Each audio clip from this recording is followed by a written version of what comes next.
forward, but okay. Okay. All right. So Thomas, if you could go ahead and introduce yourself. My name is Thomas Becker. I'm an international human rights lawyer with University Network for Human Rights. I've spent most of the last 15 years living here in Bolivia, working on human rights issues. Most of those years working at Harvard Law School's International Human Rights Clinic. And I've worked on a range of issues, worked directly with social movements. I guess the main work I've done has been, I've worked on a case against Bolivia's ex-president, Gonzalo Sanchez de Lozada, for his role in massacring protesters and social movement leaders. He's known as kind of El Gringo, the Gringo, spent most of his life living in the United States, part of the oligarchy here in Bolivia. So we brought a lawsuit against him, the victims, and we won the lawsuit a few years ago and been back and forth in an appeal and just won our appeal a couple months ago. It's the first lawsuit against a living ex-president ever in the United States for human rights violations. And I should just kind of plug, really it was a movement-driven lawsuit from folks on the ground, from the Bolivians. But I've also worked on several other, human rights issues here, including documenting abuses under Evo Morales, definitely under the most recent interim government of Áñez, as well as even before. So I've worked on human rights here for quite a long time, perhaps too long. But I also work on human rights in other countries. I've worked for years with the Zapatistas, worked in India with social movements there. So yeah, that's a little bit about me. All right. Thank you so much for taking the time to talk to us. We really appreciate it. And so what we wanted to do today with you was to talk about kind of the human rights record in Bolivia. And we wanted to talk about the record of President Morales under the MAS. But before that, to kind of contextualize their human rights record, you mentioned that you're in a lawsuit, the first lawsuit against a living ex-president in the history of the United States. And so talk about the record of the government that preceded the movement towards socialism and President Evo Morales, if you could, just to kind of contextualize, because there were certainly some human rights abuses under the Morales government, as there would be under any government, but we want to make sure that we do contextualize it in the what has happened in Bolivia. Yeah, to start off, I think you can't really talk about the history of human rights abuses without talking about race in Bolivia. Basically since the Spanish arrived centuries ago, there's been kind of this ruling oligarchy, the ruling elite, and they have treated indigenous people, well, for years they enslaved indigenous people. The mines here are arguably, the history of the mines in Bolivia is just atrocious. And I think some of your other guests have probably spoken about this, but the abuses have kind of continued on and on and on. In '82, there was a transition to democracy. While that, on some levels, kind of removed the military dictatorships, it was still the same oligarchy that stayed in power for most of those years, really up until Evo Morales. So during those years, you had a lot of crushing of unions, killing of miners and union organizers, cocaleros. So there's really been a pretty consistent history of abuse. Bolivia's got this really complicated dynamic, something I've just, I've been fortunate to work in a lot of different countries and with a lot of different social movements, but I've never seen the level of kind of grassroots, almost syndicalist organizing like what exists here in Bolivia. And, when I arrived, just to give a little kind of like personal anecdote, I think it kind of helps contextualize Bolivia. I arrived in 2005 when they were removing the ex-president Carlos Mesa, who took over after Evo Morales. I arrived when the social movements were kicking him out of power. And, I flew into the airport, everything was shut down. There was tear gas everywhere. There were blockades absolutely everywhere. All streets were completely blocked. And so I had to walk from the airport to kind of actually where I'm staying now, a good, 12 miles, maybe 15 miles. And on the way, I was talking to this person because I'd never seen this level of mass mobilization ever. And he was explaining to me No, this is democracy in Bolivia. The social movements, indigenous have been historically excluded. Even when they were allowed to vote, they really didn't get a vote. They've never really held on to power. So the way that they have had power here has been through widespread mobilizations. So there's this kind of understood, hidden or kind of unspoken contract between a government and then the social movements. When the government goes too far, they push back. And so for years, the social movements here have really kind of, though it's always been run by an economic elite that looks as white as the rest of us in what is the most indigenous country in South America, in the Americas, there's been this really interesting balance, and it was thrown off in 2003 by this guy Gonzalo Sanchez de Lozada, the guy, the ex-president who I've been working on a lawsuit on for years, and he kind of broke this contract. So he sent out the military and massacred protesters. And this was kind of a signal that something different was happening. And so the social movements rose up and kicked him out of power. During Goni, there were widespread abuses. People were arrested, allegations of torture. He privatized most of the industries in the country. And that's what led to a lot of the kind of these mobilizations against him. When the social movements kicked him out of power, his vice president Mesa took over just briefly, and then an interim president after Mesa was kicked out, which basically led the way for Evo Morales. When Evo took power, things shifted. Things were substantially different. Indigenous people in his first cabinet alone, 14 of the first 16 ministers were indigenous. There was gender parity. So, Bolivia, which suffers from really bad machismo, half of the positions in the government were to be occupied by women, or at least these high-level positions. They changed the constitution, giving rights to the environment, giving new rights to workers, giving rights to indigenous people that never existed. And so you have this government, this very progressive government that was just kind of like the polar opposite of everything you've seen. That being said, you asked about kind of human rights abuses in Evo Morales. I think in the United States, particularly on the left, there is this, tendency to over-romanticize leftist leaders as if they're flawless. And like any government, there were problems under Evo Morales. There were abuses. There was a lot of resource extraction, which I think mobilized people in response, particularly indigenous communities who were displaced, were not happy about this. In some ways, it's interesting because I think, despite Evo he was a former cocalero, an indigenous union organizer for the coca farmers, and very grounded in this bottom-up model here in Bolivia. Over the years, as it became more institutionalized, the MAS party, it became a lot more top-down, which really kind of actually stole or absorbed some of the strength of the social movements. So that was one of the big complaints under Evo, is that, he somewhat co-opted a lot of the struggle that was taking place on the ground. And, at times did send the military out, never on the level that what took place, under Goni, or what I'll talk about in a moment, which is under the interim Áñez government. But there were abuses and there were allegations of corruption, and it's always in the gray. It's a little more nuanced. It's not this kind of black and white thing. But certainly, the average person in Bolivia is doing substantially better because of a lot of the policies from Evo Morales. Right. That's something that Linda talked about. She talked about some of the corruption, and she talked about how just the kind of political understanding in Bolivia was a sort of a spoil system. When you get control of the government, then you get to take advantage of the government to a certain extent, and she said that the MAS government fell into that, but she was like, it was the most, it was the least corrupt of any government in Bolivian history, is what she said. And could you kind of expand on the lawsuit that you've got, the massacre that the president before Mesa that you were talking about? I forget his name, but could you talk a little bit more, kind of give a little bit more in depth at what happened there? Because it sounds like a really kind of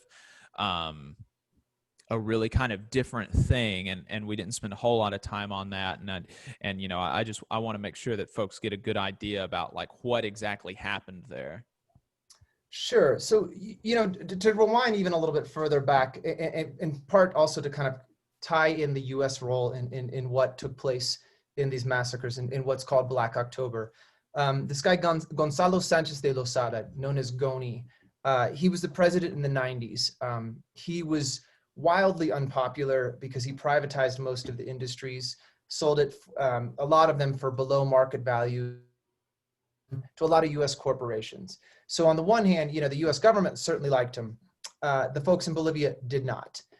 He ran again in 2002, and he was a wildly unpopular candidate. And so he hired a U.S. consulting firm, usually allied with the Democrats, James Carville and others, flew them down. And there's actually an excellent documentary called Our Brand is Crisis on this campaign. They created a fake crisis. And basically his whole campaign strategy was, yeah, I know you don't like me, but you know, we're in this economic crisis. So you need somebody who's already been here. Otherwise the country's just going to catch fire. And so they, through James Carville and company, they created this crisis. Again, there's a great documentary. There's also a narrative, a Hollywood film with Sandra Bullock, which is not quite as good. He was a big advisor to Bill Clinton, right? Yeah, James Carville, he was a Clinton advisor. Yes, certainly, you know, very involved in the Democratic Party. Also works with the Republican Party, but definitely, you know, Carville's, you know, rock star in the Democrat world. So he won this election with, I may be slightly off, I think 22.1%, with Evo Morales coming in second with like 21.7. I mean, like won by just a fraction, and made a bunch of alliances with right-wing, very elite, very light-skinned other party members from other parties, and started this government. And so he started already on a foot where, you know, the indigenous majority did not support him. And he, it was exposed that he was going to be exporting the privatized gas through Chile up to the United States and Mexico. Chile and Bolivia have a very big rivalry because in a war, Bolivia lost its access to the sea through Chile. And so the social movements rose up, and it was just across the board. And again, like I said, here, it's not just we go out and protest, you know, in front of us, you know, a Starbucks or a bank. It's, you know, you shut down the roads and all major outlets. And Goni and his defense minister, Sanchez Bersain, basically talked about, we don't want this anymore. We, you know, the contract I told you about between social movements and the governments, that when the government misbehaves, the social movements push them to behave properly, and the governments usually fall in line. And they basically said, no more of this, you know, bottom-up social change through social movements.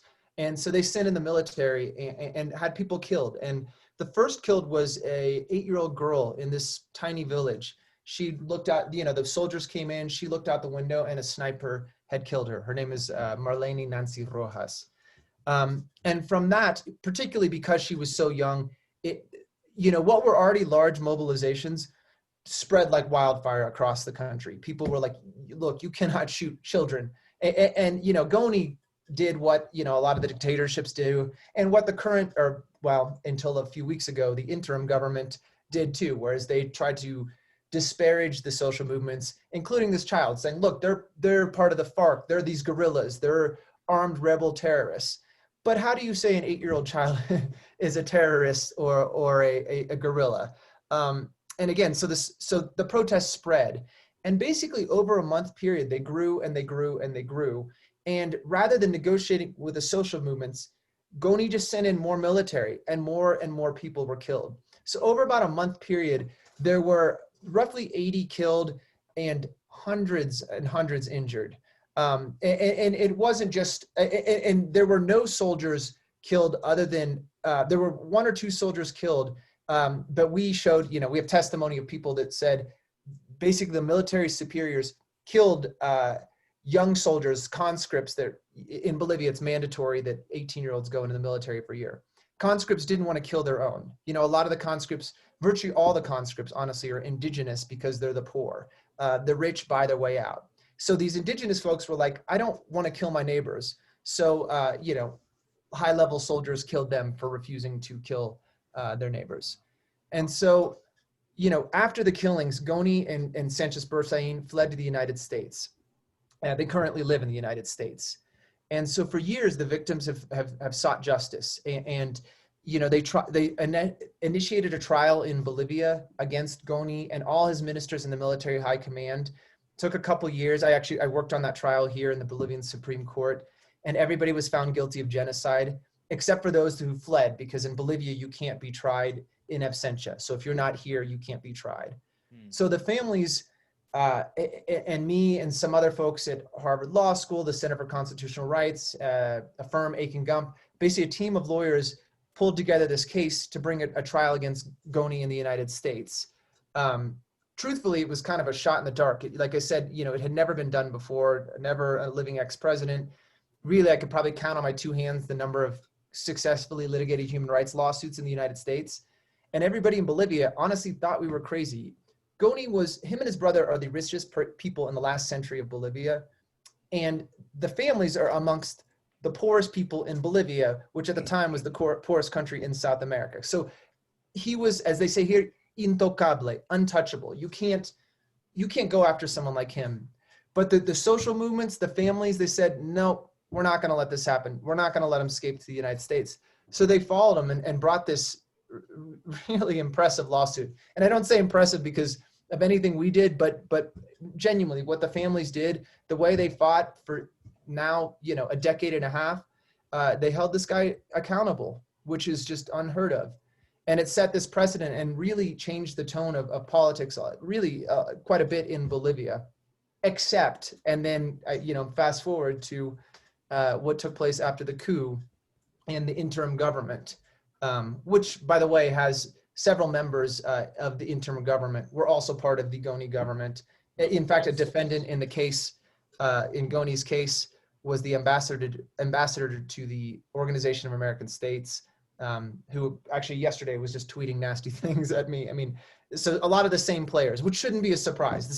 This is politics in Bolivia, and Evo was kind of a break from that, where the traditional elites just completely stepped on the indigenous, and Evo, again, with all his flaws, came in and just completely flipped that dynamic, changed things completely.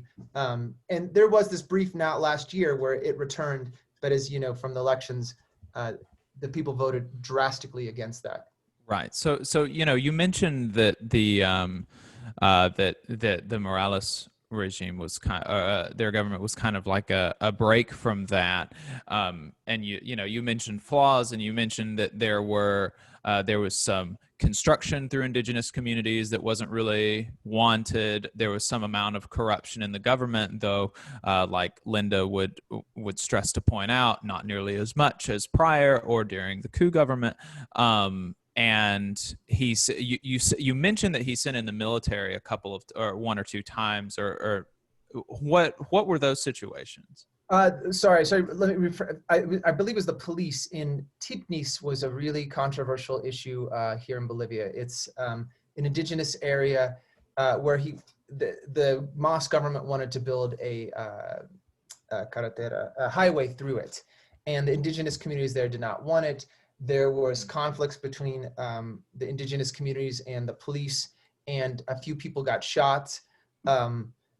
Which was bad. I mean, my personal opinion, I mean, it's a very divisive issue here. Some people think it was necessary for progress.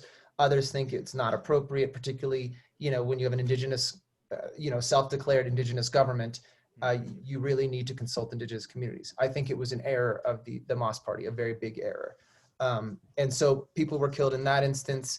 There were a few isolated kind of flare-ups of, again, I think more police, during a protest of disabled folks here in La Paz. But really, it's just a different level. And again, that doesn't mean that people shouldn't be held accountable. Again, I worked on human rights abuses under Evo, and femicide was incredibly high during the Evo government. So there were abuses, but it's just a different stratosphere what took place, for instance, under Goni, or what took place, especially during this interim government. It was a level just unprecedented, really, since Bolivia became a democracy decades ago. It was more like a dictatorship. So we should criticize Evo, but we also should put into context, one, some of these abuses and some of, like you said, the corruption that Linda addressed and other things. Some of this is just weak institutions.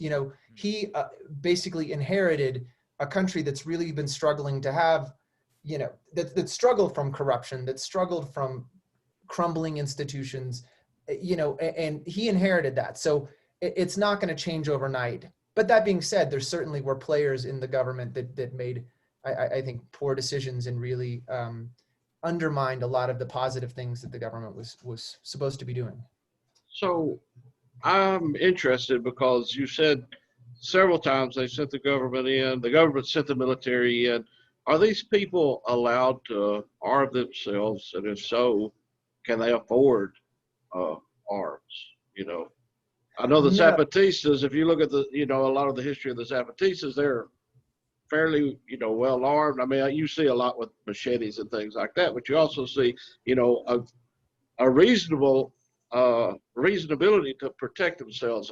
So I'm kind of wondering what the people in Bolivia, maybe the Cocaleros, I'm sure they're not the richest people in the entire country, and probably the MAS is not far behind them.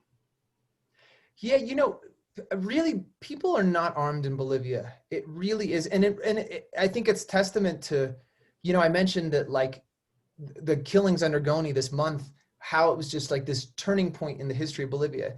And not to say 80 people is not a lot, but when you compare it to other countries, next door, or the history of, like, people disappeared in Chile or Argentina, there's just not the culture of violence in Bolivia like in a lot of other places. So people don't have guns, and it's just hard to even come across guns. Unless you're in the military. Yes, it's almost exclusively the military that has it, and it's. I mean, I should say that, like, some communities, well, certainly machetes and things like that, because it's what they work with. Some have guns from, like, the Chaco War that are 100-year-old Mausers and stuff like that. And really, the Bolivian government's been, not just the interim government, but previous governments, I'd say before Morales's government didn't do this. But what they do is they'd go out of their way and find that one guy that has an old 100-year-old Mauser that doesn't necessarily work. And they take all sorts of pictures with them to really discredit them. They did the same with Cocaleros. It's I have a friend who works in the Chapari, the main Coca region, and her husband was the ombudsperson in the area for a long time. And the government would take the same machine gun, basically they'd arrest people, take the same machine gun, put it in their hands, take pictures and say, look at these armed Cocaleros. They're with the FARC, they're drug traffickers, and it's, so no, there's not a lot of weapons, and the very few that are so often manipulated to discredit what's generally nonviolent protest movements. People there's just not the history of violence here, even within the government. And this is why, when we get to the interim government, though the numbers seem low, for Bolivia, they're extreme. There's a lot of institutionalized violence. If you work in the mines, you're going to live for a dozen years, and it's one class ruling the other class. It's very clear. But in terms of just, like, shoot 'em up, bang, bang, we're not in, like, Honduras where, everybody on the block seems to have a gun. Right. Well, and I think it's probably worth mentioning, and I think we've talked about this in one of the other interviews, but I think it's worth mentioning that probably one of the reasons for the lack of violence, widespread violence in Bolivia, is because the drug war, they really, really pushed back against the drug war being instituted by the United States. We've mentioned multiple times coca growers, the Coca Growers Union, and coca is used to make cocaine, right? But this is like a, more or less and on the up and up institution, there's no like there's not like organized crime that's handling the drug trade. It's like these are workers like everybody else making a living, and everything's kind of on the up and up. Would you agree with that assessment, that kind of the lack of organized crime, which is there's a lack of organized crime because of the lack of a drug war in that country, is one of the reasons for very little violence? Yeah, I think that's fair to say. I mean, to give a little context, because it's funny because when I moved here and I'm talking about coca farmers. My mom's thinking like Pablo Escobar. I'm like hanging out with Pablo Escobar, and like you said, this is just I think the coca there's two paths. So one, historically, people have chewed coca leaves here for centuries, forever and ever and ever. So it's very much part of the culture. Indigenous folks don't, I mean, it's so incredibly rare. I actually have never met an indigenous person who's ever used coca as a drug. It's used to like stave off hunger or the altitude. Right now I'm in La Paz, which is like 13, almost 14,000 feet. And, a lot of people get headaches. And so they chew the coca. It's actually a really healthy leaf, and it's a very spiritual leaf for Andean indigenous folks. And so it's not, many people grow it and use it for other reasons. I mean, I literally have coca tea as we speak right next to me. I mean, it's not even necessarily even well, certainly indigenous use it more than, I shouldn't even say use, drink it or chew it more than the rich do, but even folks like Goni or even the interim government. I mean, it's across class lines. Coca is part of the culture here and not as used as a drug. Really, the only ones that use it as a drug are kind of the upper class, more white elites. But then there is this other strain, which certainly like there are folks that grow it, and it's entered into the economy for eventually it makes its way into cocaine production. And again, the cocaleros don't use it as a drug. They use it as a crop because they need to feed their family. But there isn't this drug. Bolivia, though there's like spikes, this is not Colombia. There's not this mega drug war. The U.S., though they've tried to have their hands in it, really is, basically Evo Morales booted the U.S. And really U.S. intervention is I think what created a lot of the conflict. During the Evo Morales administration, there was some drug trade, but it wasn't like before, and it didn't have the violence like before when the U.S. was kind of really, it's a mixture because it's not just like cocaine eradication policies, but also like kind of funding these kind of right-wing groups or these kind of, in some ways, parastate groups. I mean, the U.S. having their hands in it has certainly not been helpful in Bolivia on any level. Well, I think is it ever helpful in South America?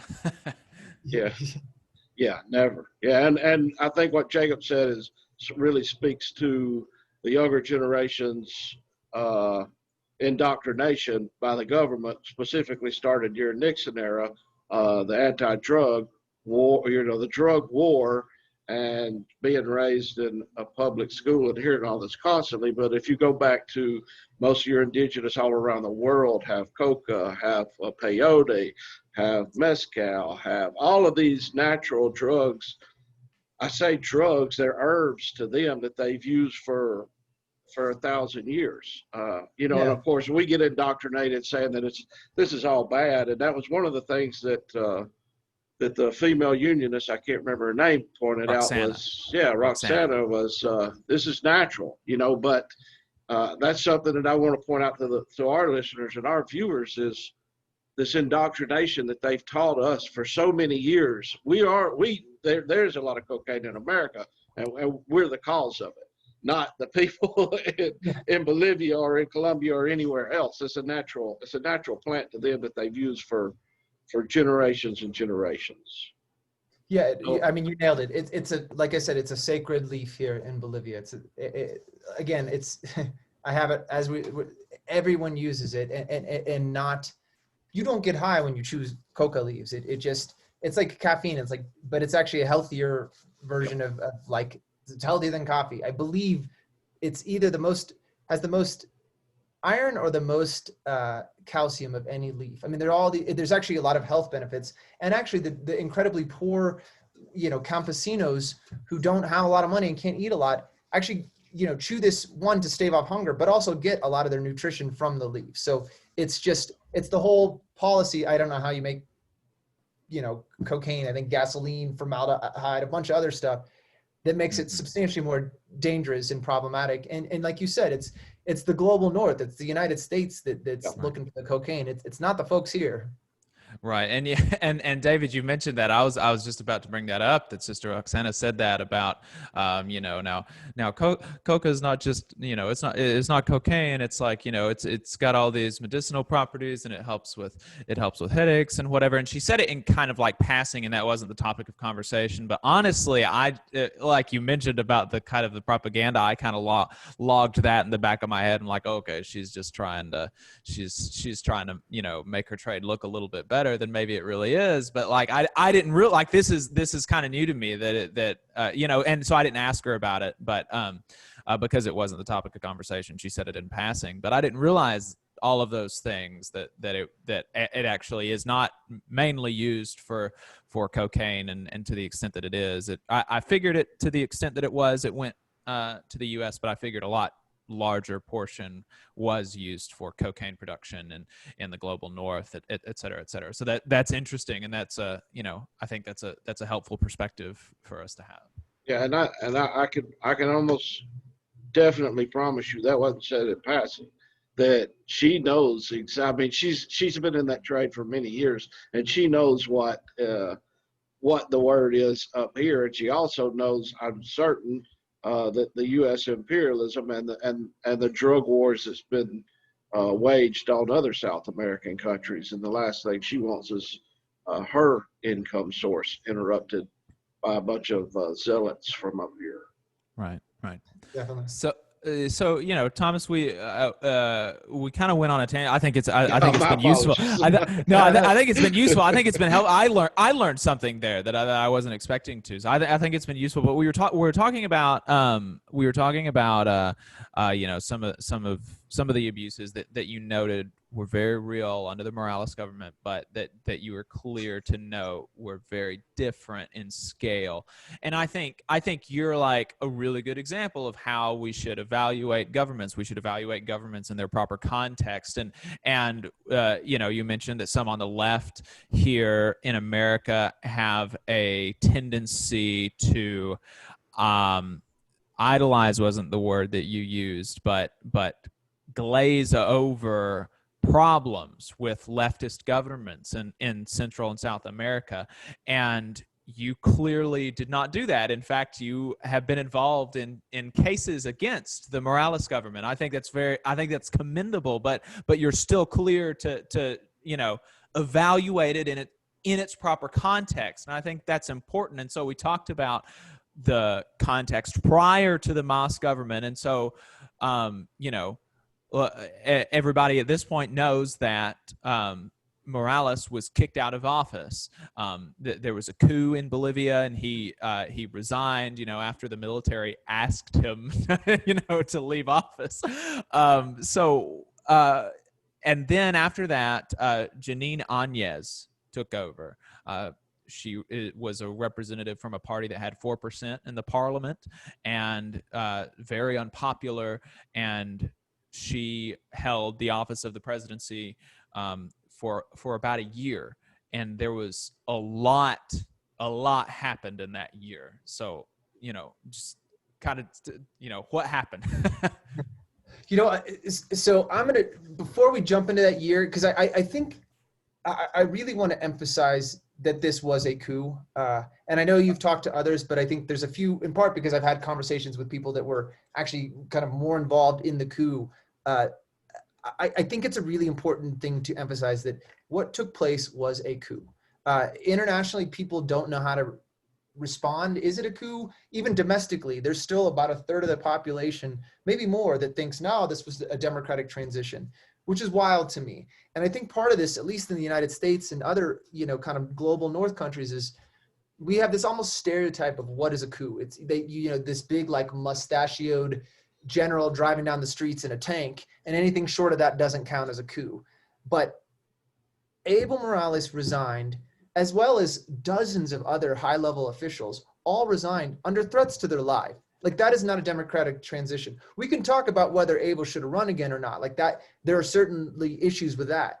But you can never have police who mutiny. You have a far right-wing leader named Camacho who went on to television and admitted to paying the police, went on television and admitted that his father negotiated with the military to threaten Evo Morales to step down. Morales and several of his officials, they burnt their homes. They kidnapped certain officials, including. Brother Rolando, we were going to talk to Rolando, the leader of the Labor Federation in Santa Cruz, last night, and one of his members' homes was burned down. Yep, and so we had to postpone. So this, I mean, it's still happening, but no, I just wanted to. This shows the far right, and I really need to emphasize that, like, it's not, it's like conservatives on crack. It's not just, like, I'm from the Midwest. Most of my family's like good Midwestern all-American conservatives. You know what I mean? They're not burning people's homes and calling people dirty Indians and beating them. And you know what I mean? Like, it's fascism. The behavior is fascism. And I think people throw that word around pretty liberally, but it's fascist authoritarian behavior. And, just to give a little more context, I represent, so I won't bore you with all the lawyer stuff, but there's a judicial system for all of the Americas, including the United States, called the Inter-American System. I represent a woman in the Inter-American System. She's a friend of mine, named Patricia Arce. She was a mayor who last year was kidnapped just after the elections, right before the coup, was kidnapped by these parastate right-wing fascist groups, dragged through the streets. They assaulted her, sexually assaulted her, cut her hair, cut part of her scalp off, doused her with paint, and made her walk, several miles through glass, and then paraded her before cameras. I mean, you can Google her name. She went viral. I mean, usually a lot of doesn't kind of make it into the global north, but it was in all the major newspapers because it was just so egregious. And it was so politicized because they paraded her before the cameras and told her she had to denounce the Mas Party, which she didn't do, she's perhaps the strongest person I've ever met. I mean, she said, you can kill me. You can do whatever you want to me, but I will not take this. And we as Bolivians will not take this behavior. And, then she was whisked off by the police, who didn't arrest any of the people who kidnapped her. And over the next year had been repeatedly harassed by the by the interim government that's no longer in power, particularly the Minister of Government, who allegedly is en route to the United States as we speak. I believe his vice minister, someone just below him, just arrived in the United States today. But he's in Panama and allegedly working his way up. And throughout this year, she got death threats. They poisoned and killed her dogs. The government arrested her for sedition, terrorism, genocide, all these crazy charges because they systematically went after people associated with the Mas Party and people associated on the left. So just to remind a little bit again, I'm sorry, because I really want to just get this coup point across, because I think that since there is debate, I want to make it clear this is not something that is up for debate. When people in this context have to resign, this is not because social movements kicked them out of power. There were protest movements against Evo, and some of them were organic and had legitimate concerns, but it was completely co-opted by these fascist groups and then collaborated with what's, became the interim government to break the law and kick these people out of power. And then after Evo Morales resigned, and this is something that, I spoke to someone in this meeting, the Catholic Church, the Brazilian representatives of the Catholic Church, the Brazilian ambassador, a representative from the EU, several opposition party members, all got together and decided, okay, Evo Morales stepped down. What do we do now? Who's going to be the president? They chose Áñez as the president. None of these people were elected officials. None of them were indigenous in the most indigenous country in the Americas. And they chose this, as you said, this far right-wing senator with 4% of the vote, who was virtually unknown. Most people didn't know her, other than she was the person who tweeted out some horrific things about Indians and referring to indigenous ceremonies as satanic. She's this hyper Christian, but like bastardized Christian interpretation of the religion, and just anyway, she was relatively unknown other than kind of her far right-wing views. This exactly like some of the senators that are running that have won Congress just recently. I mean, it's almost like a remake of what we're seeing in the United States with this. The parallel. Well, our representative Mo Brooks was on the House floor today giving a justification for Congress overturning the results of our election and electing Donald Trump for a second term. That was what he was. That was what I don't know if you saw this, David, but that's what Mo Brooks was doing today on the floor. It's troubling. Well, I was speaking more about the Loeffler from over in Georgia, and this insane the QAnon folks, ultra religious. I mean, we're in Alabama, okay? Like, you're from the Midwest, so you understand a natural religion. But what these people are preaching is completely unnatural, hyper partisan. It's to me. And the first time in 50 years, I'm actually scared of what we're seeing in America. And it sounds like they're parroting the exact same thing that's happening in Bolivia. The parallels, I'll tell you what, the parallels, and once we jump into the Anya stuff, I'll re-highlight these parallels, but it's just like, yes, the U.S. is going through it. In some ways, Bolivia's kind of getting you hit the multiply button times like 1,000 is what we're getting here, but the parallels are real similar. Even things such as the interim president canceled elections again. A few days later, Trump floated the idea of canceling the elections. I mean, in some ways, Bolivia was the litmus test to see what you can get away with in the United States. We have our own Proud Boys, but they're way more violent here, way more racist here. All that's, again, I'll probably raise some of this as we talk a little bit about the Anya's regime, but boy, the parallels are frightening, and it is scary what's going on in the U.S. But hopefully, what just happened here with the change means that there'll be some change and some pushback in the States as well. But so anyway, so as I mentioned, this group of unelected people and foreign governments. The Brazilian government is this speaking about fascism and stuff. A representative of the Brazilian government, these guys chose the next president. In no world is this democratic when a bunch of unelected officials choose the president. And it's not that, they could have chose one way or the other. They could have chose the best candidate ever. These are not the people that should be making the decision. It's Congress. Half of Congress was gone because they were getting death threats and they were threatening to rape their children and they were burning their homes and they were kidnapping them. So this is the context in which the interim government came to power. And before I dive into the human rights stuff, why I think there's been so much debate over this is because, they didn't choose the Pinochet or the guy in the tank with the big mustache and the army fatigue. They chose this, rather delicate blonde woman, which certainly goes a lot better in the United States, and she didn't have the face of what you think of as, an authoritarian leader. And then, right. Well, I mean, Biden is choosing or Biden is looking at choosing a woman for the Department of Defense or something, but she is just a horrible, horrible, horrible woman.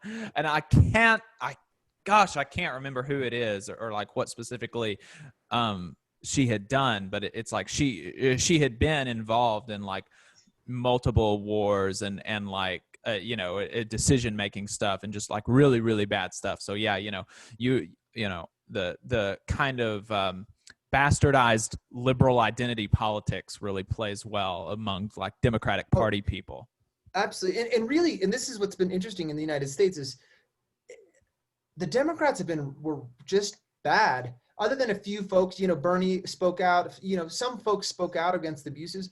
Others just were silent. And in part because I think they didn't like Evo Morales. He was too left for them. So they wanted something more neoliberal. But also, and in fairness, I think they didn't know what was going on. And this is kind of gets to my next point, is the Anya's government hired a consulting firm. Remember our brand is crisis that I mentioned in when Goni hired these pollster consultants.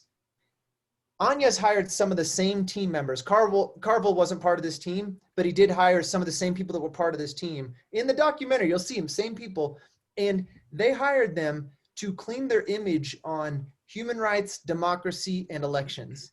And this is the same company that the Honduran government hired after its coup a decade ago. And so, and actually, just to give you more context on this, just a few months ago, maybe a month before the elections here, Facebook took down, the name of this organization is CLS Strategies. And the Facebook took down all their posts because it was the first US company that Facebook basically like banned because they were spreading all this fake news. And she hired this campaign or this company to basically rebrand them. And this is why they were successful. You have this kind of like light-skinned, delicate, soft-spoken woman and a US consulting firm branding them as this pro-democracy movement.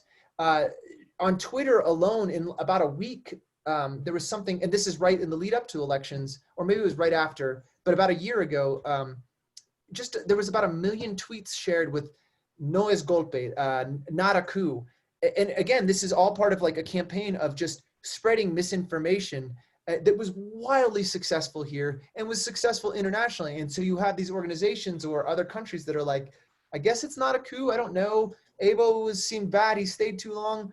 She seems democratic. But really, while that's the face of it, her government's carrying out abuses on just an unprecedented level since Bolivia became a democracy. Maybe that's a good springboard for me to actually, you know, as a human rights lawyer, I could actually talk about it. Yeah, I think it is. You know, I think that's a great segue into like, you know, what the hell was going on in Bolivia in the last year. Well, so I'll start with the first week. 4 days after, sorry, it was the 12th. So when somebody says I'll start with the first week, that scares me right off the bat. Yeah. If it's we got a year and if it's to the 1 week level, that's insanity. I mean, exactly. And I won't do this week by how week. bold. Like, that's so bold. Like, we're an unelected, you know, caretaker. Explicitly, the mandate was where she said, Anya said, we will be a caretaker government. I won't even run. She said, I won't even run in elections. Yeah. And then she did. And then she didn't because she knew she was going to lose and she was going to split the right vote. But, you know, how bold. In the first week, you've already got something to talk about for this unelected caretaker government. No, exactly. Her sole mandate, one mandate, to call new elections within 90 days. And we had, when I arrived, as I mentioned before, I arrived when Mesa was getting kicked out of power. There was an interim president while I was here. What did he do? He called elections. He did exactly, there was no conflict. He did exactly what he was supposed to do. That's what an interim government's supposed to do. But she didn't. This was an opportunity to make up for 14 years of really, at the end of the day, an Indian ruling white people. They didn't like it. And it was just a campaign of vengeance for the following year. So I'll just start with week one. Her third day in power, and I was actually here, not just here in Bolivia, I was at the site of the massacre. Her government carried out a massacre in the town of Sacaba. A bunch of cocaleros and other campesino farmers were marching into the city, into Cochabamba and then on to La Paz, which is kind of the administrative capital here, to protest this new government, unelected government. And it wasn't actually necessarily a protest for Evo Morales. It was a protest against the hyper-radical violence against indigenous women were getting beat in the streets. People, motoqueros, motorcycle gangs were grabbing them and just kind of dragging them along by their hair. And they were burning the indigenous flag, both kind of these right-wing fascist groups, but also members of the government. And so they set out on this multi-day protest. And outside of Cochabamba, one of the big cities where there are a lot of kind of lighter-skinned folks that didn't want the Indians coming in, the police and military had basically a blockade, and they massacred the people. They told the women to come to the front, told them to lay down their flags and gas masks, and they were going to let them pass. And when they did that, then they opened fire on them. And it was, as I mentioned earlier, like, we have to talk about race in this, because as they're shooting, they chased down people, they beat them, people ran into homes to hide, and they beat them and yelled anti-indigenous statements at them. They shot people, they targeted people who were trying to help others.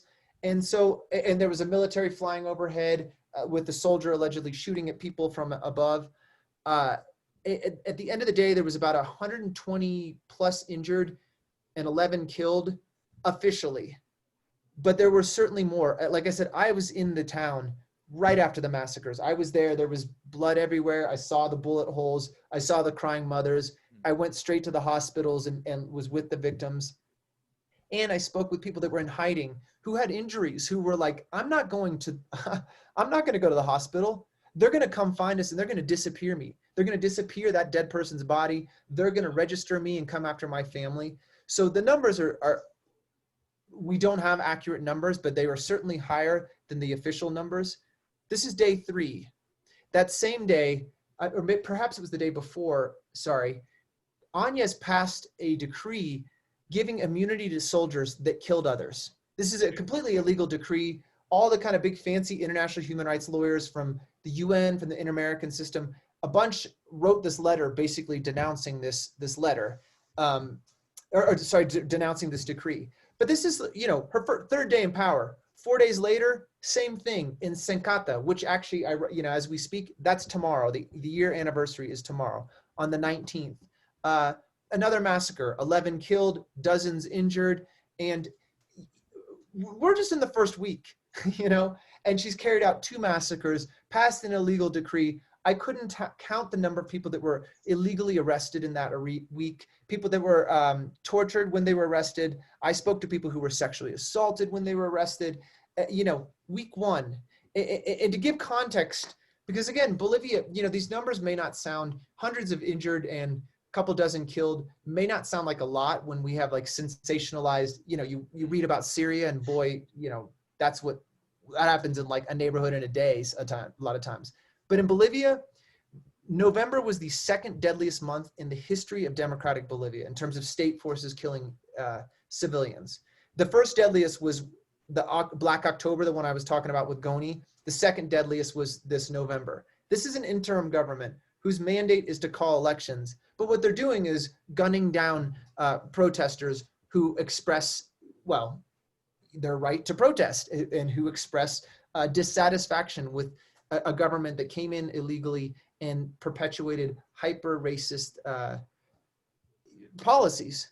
I think it's important to point out as well when you talk about the numbers is the fact that what you were saying earlier.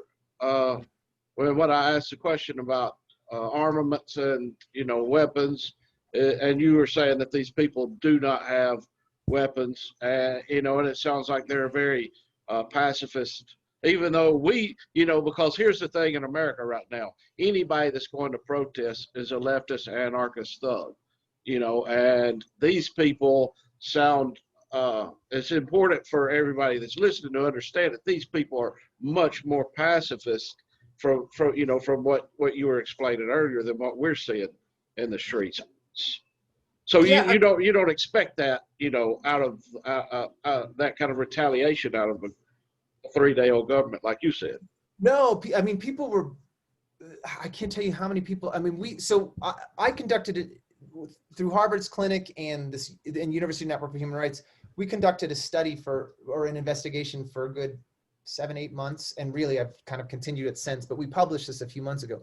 Talked to hundreds of people, hundreds of witnesses there, and everybody was just blown away. I mean, like I said, they had them lay down their sticks with their flags and their gas masks, and when they were kind of at their most vulnerable is when they attacked.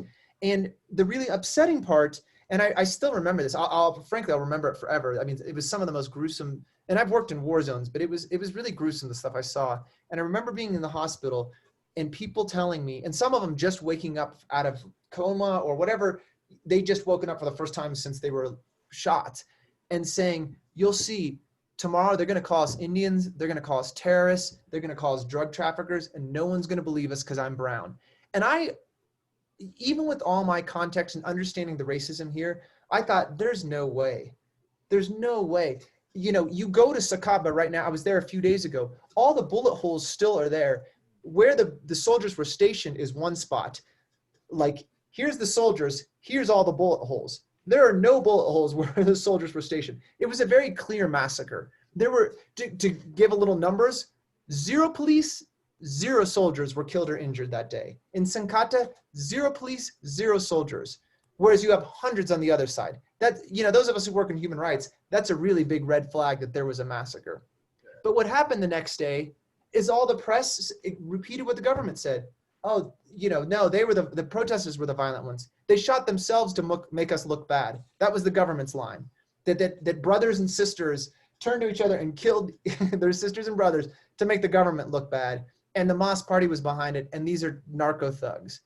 And what they did, and we spoke to, and actually I've seen footage of it, and I spoke to a couple of witnesses who said, remember I told you earlier that they used to, in the Chapari region, this is part of the Chapari region, where they take that same machine gun and put it, in someone's hands and takes pictures with them.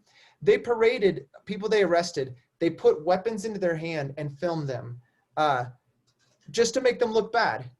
I spoke to the spokesperson of the police there that was in charge of the operations there. They said they found 0 guns on the protesters, but it didn't matter. You know what I mean? The narrative here was, no, they shot themselves. In Sencata, they were there to blow up the gas plant to kill all of El Alto, which is even more wild. Most of the protesters in this area, Sencata, are from the zone. There is a gas plant. If they blew it up, they would have killed their entire family and all their neighbors. But that was the dominant narrative. And it really has been the narrative for most of the last year, because those who've tried to say, no, something different happened, were arrested for sedition, were arrested for terrorism. The TV channels that would talk about this, or the different forms of the press, mostly independent press, because the commercial press really got scared into changing their tone. The journalists that spoke out against the government were fired. So most of the mainstream outlets became very pro-government. But independent stations, particularly indigenous stations, were shut down. The government shut down something like 53 in the first month, because they were saying, hey, what happened here was a massacre, or this government is behaving like an authoritarian government. And if you use that sort of language against this government, you were put on a list of seditious people. I allegedly was on a list of seditious people. I mean, I got harassed by the government. I certainly got harassed by parastate groups. I got attacked by parastate groups. Just to give a little context, again, I'm suing an ex-president. I have enemies here. I've never experienced the kind of violence that I've seen over the last year. I was attacked just in, a year ago. In about a month, I was attacked, I think, 7 times by these kind of groups that allegedly were protesting for democracy against Evo Morales. But obviously, there's nothing democratic about beating someone for doing human rights work. And I only say this because, look, all the privilege I have as a white American who teaches at an overrated place like Harvard Law School, I have all the privilege in the world. If they're going to attack someone like me, you can only imagine how they're going to treat an indigenous woman or a campesino farmer without the privilege I have. And it's just been a hyper violent year. Like I said, unprecedented since Bolivia became a democracy. This is something I have a friend who is the head of, her husband was disappeared during the dictatorships. She said, I'm more scared under the interim government Áñez than I was during the dictatorships, because at least during the dictatorships, we knew what it was. You could say, nah, this is a dictatorship. You knew how to market or address it. But when this government's marketed itself as this happy democracy, meanwhile, behind the scenes, they're arresting and torturing people who've spoken out against them. You can't mobilize, you can't do anything. You just live in this perpetual state of fear. And that's what it's been like for indigenous people, what it's been like for leftists, what it's been like for a lot of journalists, and what it's like for Hamas party members. I mean, we're only now starting to kind of grasp how many fled actually, we still don't know. But what I can say is over the last few weeks, I mean, in the streets, I've met people who've come up and been like, thank you. I just came back to the country finally, because I've been in hiding. I was in political exile. Thank you for producing this report, because nobody was talking about it. And I was able to do it because I was in the United States at the time. Nobody could kill me. No one could come after me. But the number of people that had to go in hiding, particularly those that were associated with Evo Morales' party, was off the charts. I mean, I've never seen this in my 15 years here. And I've talked to so many people who said, I've never seen this. I hadn't seen this kind of behavior since the dictatorships. And many said, boy, it's even worse. And this has been Bolivia for the last year. So at the risk of sounding like an extremely naive American, and I recognize that there's a lot going on all over the world, and probably worse in a lot of the countries on the continent of Africa or maybe in Eastern Europe. But where is UN? Where is the UN during all this? Do we not have any Or the ability? Organization of American States. Where?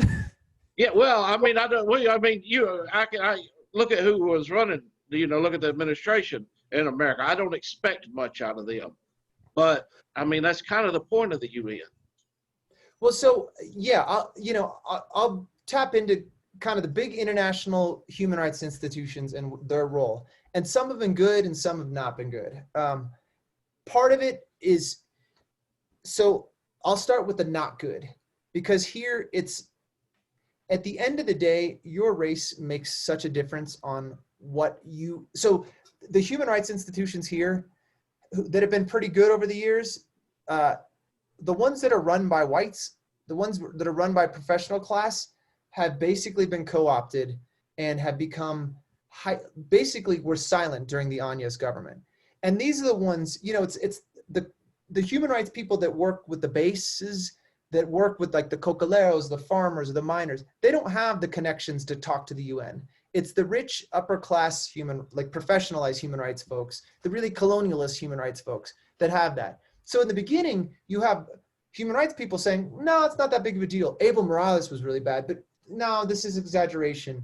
I mean, I know these people personally. Some were friends, and it's shocking that they've kind of stayed silent during these horrific massacres. And so I think a lot of the international institutions were getting mixed messages. You had CLS strategies and Democrats kind of also pitching this, no, things aren't that bad. So it initially people just didn't know how to respond. And then you look at the major newspapers that say, no, they shot themselves. So I think there's not a big UN presence here, and there hasn't been for a lot of years. After what took place, the UN opened an office here and did do a report that was good, but they're limited. It was a small team that just basically documents the abuses. They don't push back. This is definitely not like an armed mission where they're a very diplomatic institution. But I will say that the person who took over the office here is a really professional lawyer who's been good. And then and again, I'll try not to bore you with all the lawyer stuff, but I can promise you, this is not boring at all. I'm not speaking for Jacob, but I mean, I'm absolutely He's up there fascinated. sleeping. Well, so there's the Inter-American System that I mentioned earlier, and that's part of the Organization of American States. But basically, the OAS is like an umbrella, and under it is the Inter-American Commission and Court on Human Rights. It's an independent entity. It's part of like this broader umbrella, but it runs separately. It came down after the massacres and documented it and exposed what took place on some levels. And of course, the government called them, communist terrorists, just like they've called me communist terrorist. Anybody who's criticized them is part of this left-wing narco-communist conspiracy, etc. But they produced a kind of a preliminary report that was very helpful and strong. But the head of the OAS basically fired the guy after. The way it works is the guy's name is Paulo Abreu. He was the executive,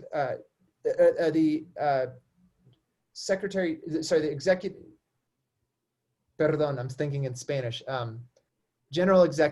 executive secretary, of this Inter-American Commission. The way it works, like I said, is it's independent.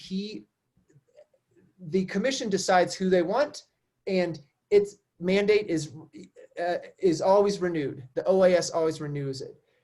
Almagro, the guy who said there was fraud, for the first time ever in the history of the OAS, did not renew his mandate and waited until 11 something at night on the last day to say, no, we're not doing it. It was a complete, in the way that it was a coup in Bolivia, it was a coup in the human rights world. I mean, it was a very big, most people don't follow the human rights stuff, but those of us who work in human rights, this was a big deal. It was a coup. And it was a very political thing. And you got to look at the OAS and who funds it. You have the US funding 60% of it. The major players are the United States, Brazil, Colombia. These are all very right-wing countries that have an agenda. And the OAS is a political institution. The Inter-American Commission on Human Rights, the Inter-American Court on Human Rights are independent institutions that have no politics. But this guy Almagro basically inserted his politics in and booted the guy that exposed all these abuses.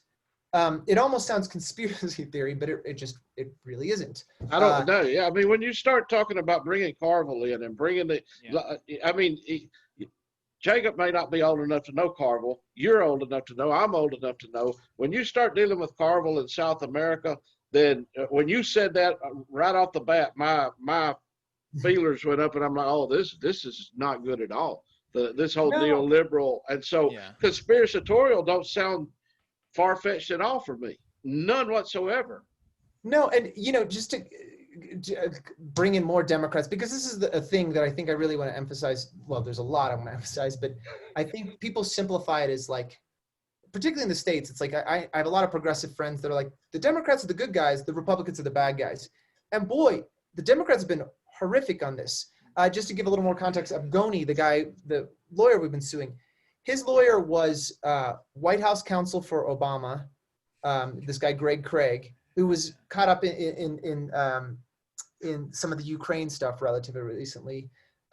He's also got a lawyer that was part of the Bush administration. Alan Dershowitz represents him, who represents Trump, but also represented Clinton. So it's like in these elite circles, left, well, I don't believe the Democrats are left, but Democrat or Republican, they all play in the same circles. And, the Democrats have not been good here. And again, at a time where unprecedented abuses are taking place, there was silence from most Democrats. I see your Bernie sweatshirt. Bernie was one of the few that spoke out and expressed, one, that this was a coup, and two, holy crap, there's abuses. A few months ago, he actually submitted a congressional letter to Pompeo with, I feel like there were maybe 17 signatories. I can't remember how many people signed it, but there was kind of the progressive wing of the Democratic Party that did speak out against it. Otherwise, people have been silent. Yeah, well, I mean, you mentioned the first week those things happening, massacres happening, and it was that same week that you had Democratic officials, along with, of course, Republican officials. When we're criticizing these, anytime we mention Democrats being bad about these kinds of issues, you can imagine Republicans are like 2 or 3 times as bad. But we had Democratic officials in this week. I remember seeing tweets from I believe Joe Biden, people like this saying we congratulate Janine Áñez and hope that she does is an effective caretaker and holds elections soon, and this has been a fantastic Democratic transition. While people are being murdered. Yeah, no, it's really, it's unforgivable. Actually, the CLS strategies person I mentioned, Mark Firestein, he was, I believe, head of Western Hemispheric Affairs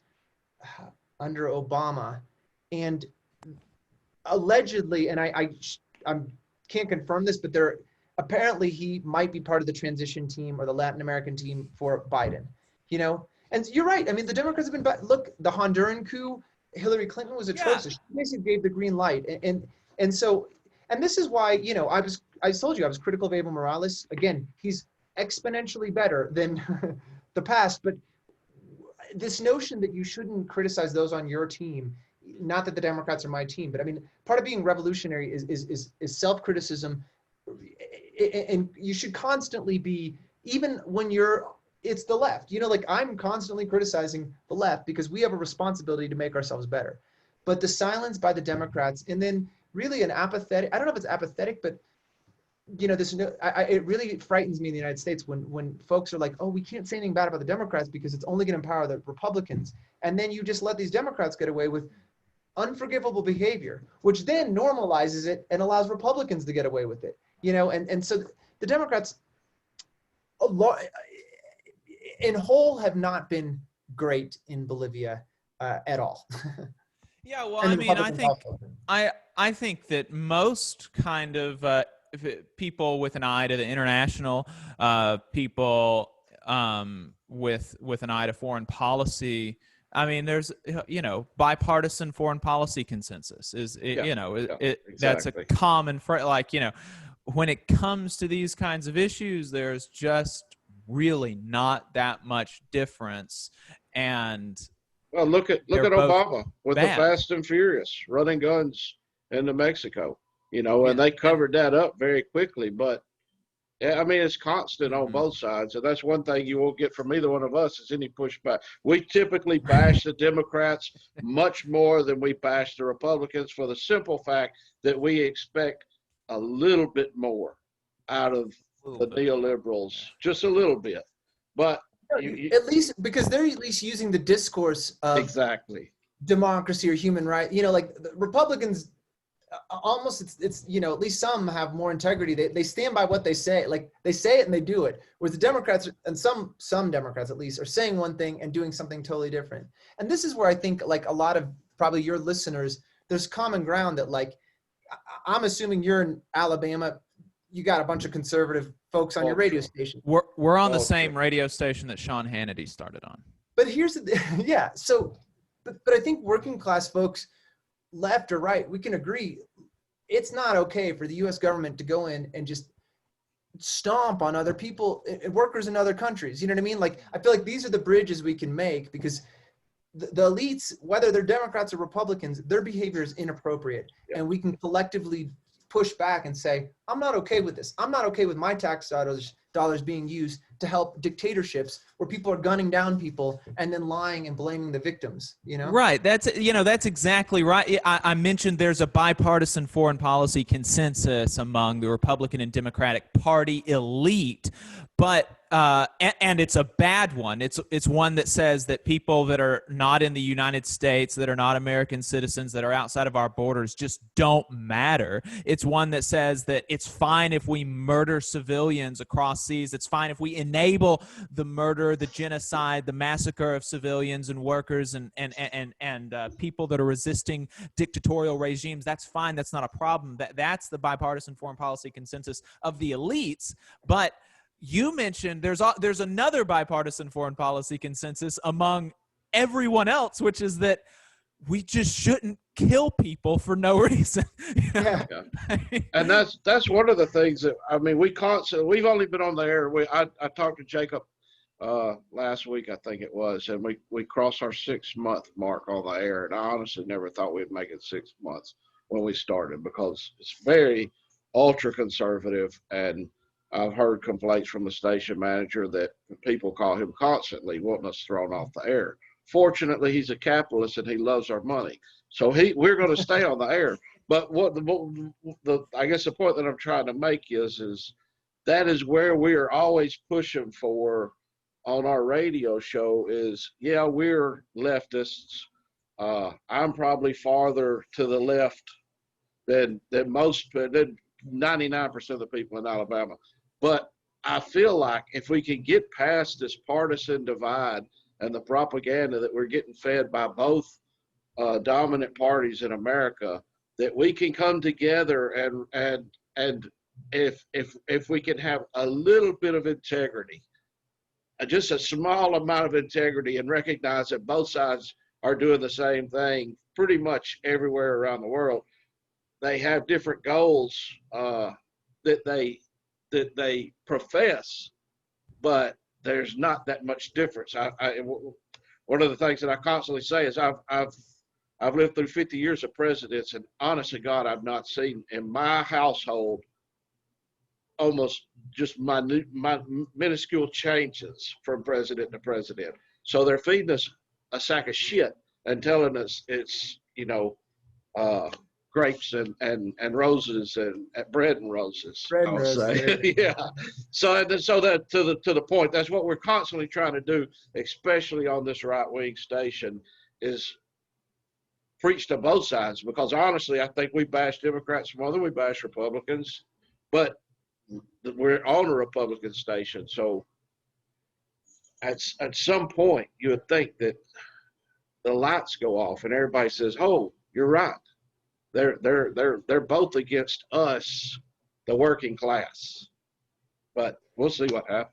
No, my guess is you're planting seeds little by little. I think there's also this interesting place where like the left and sometimes right kind of meet in the back, the further you go, because like you said, I think it's like at the end of the day, strip all the rhetoric, whatever Fox News says or MSNBC.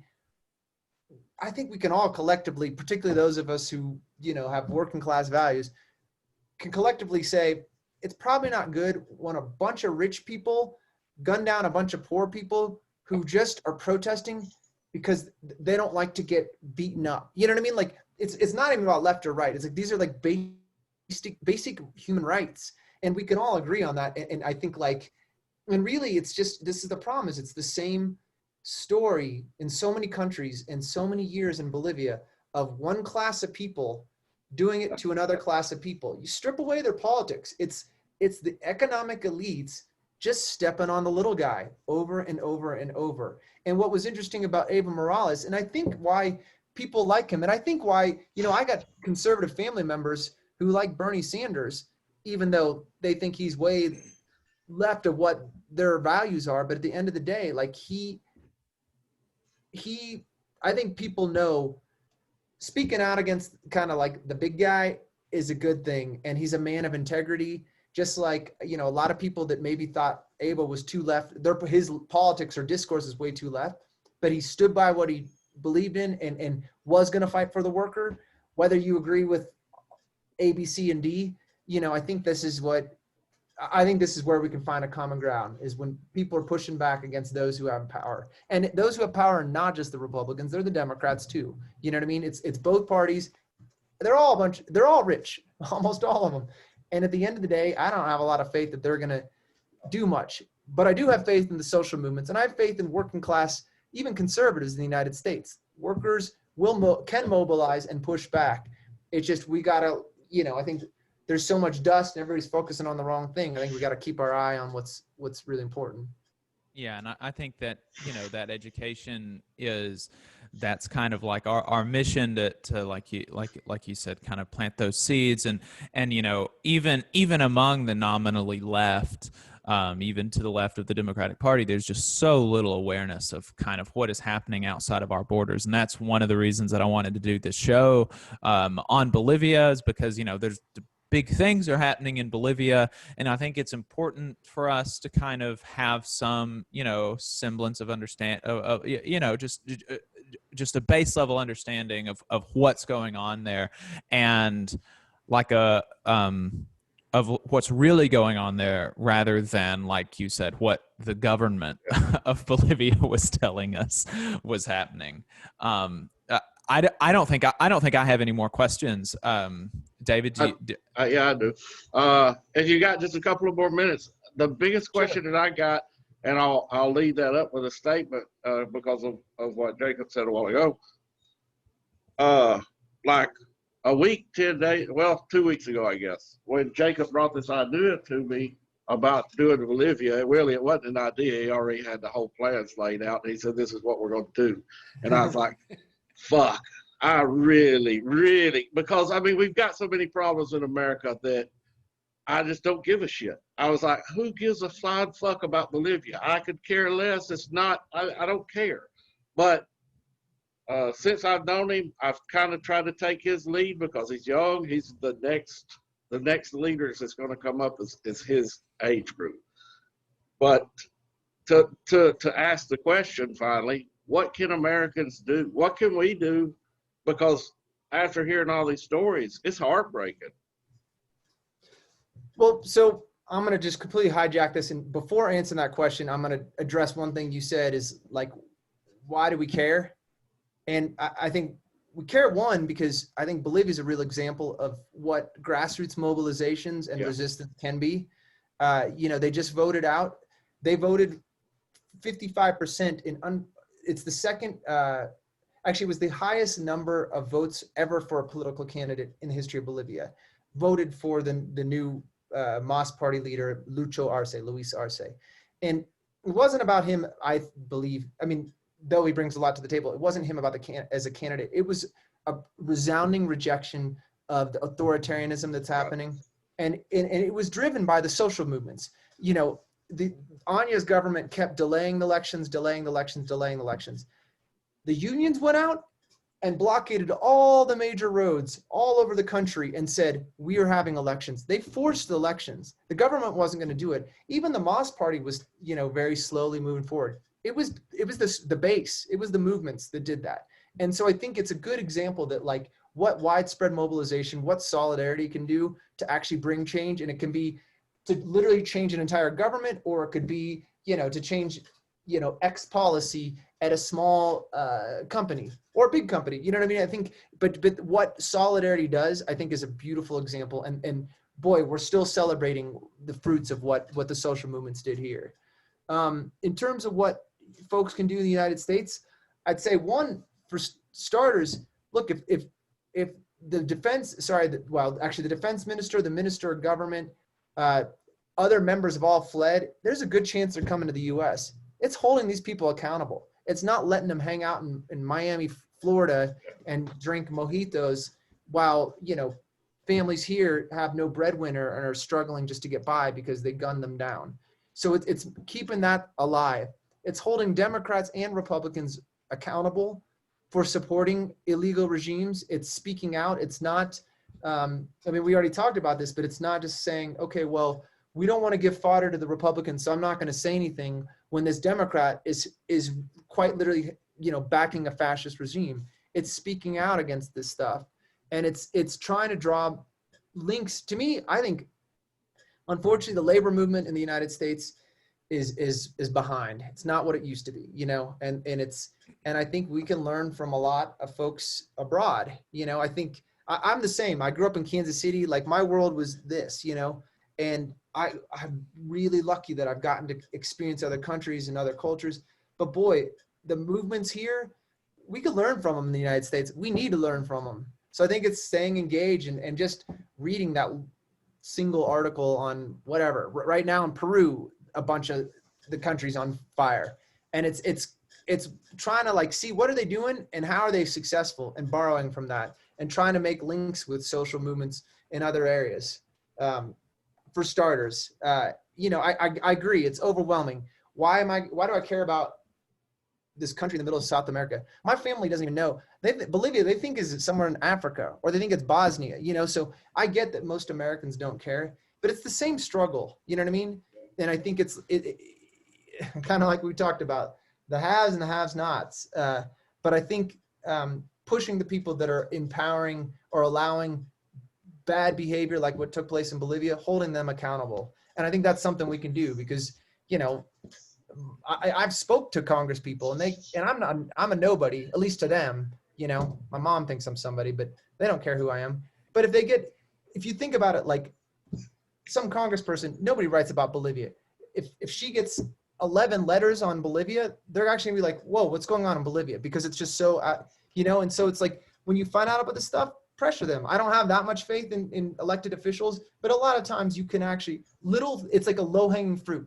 A letter here and there actually can make them, guide them, because otherwise they just don't even know. They think it's Bosnia, Yep. So I think there are ways you can get engaged, and you don't have to be fly down to Bolivia and be on the front lines of the protests. You can be engaged from, Alabama or Kansas City, Thomas, thanks for talking to us. Yeah. I've really enjoyed it. Yeah. Thank you very much. Thanks for having an awesome program. I appreciate it. Stop.